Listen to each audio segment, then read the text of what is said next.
ഒരു സിമ്പിൾ പെൻഡുലത്തിൻ്റെ ആവൃത്തി 1 ഹെഡ്സ് ആണെന്ന്, അതായത് ഫ്രീക്വൻസി 1 ഹെഡ്സ് ആണെന്നാണ് നമ്മളോട് പറഞ്ഞിട്ടുള്ളത്. അതിൻ്റെ പീരീഡ് എത്രയാണ്? ടി ആണ് നമുക്കറിയാത്തത്. F is equal to 1/t. നമുക്കിവിടെ ടി ആണ് കാണേണ്ടത്. അപ്പോൾ 1/f, അതായത് 1/1. ടി എന്ന് പറഞ്ഞാൽ 1 സെക്കൻഡ് ആണ്.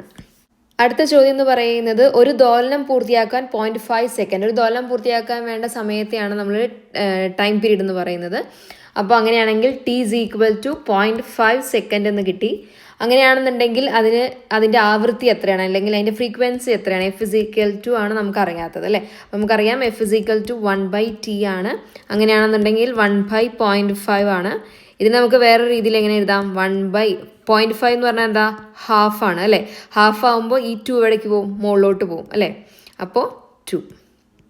അപ്പോൾ എന്താണ് ഫ്രീക്വൻസി എന്ന് പറഞ്ഞാൽ 2 ഹെഡ്സ് ആണ്.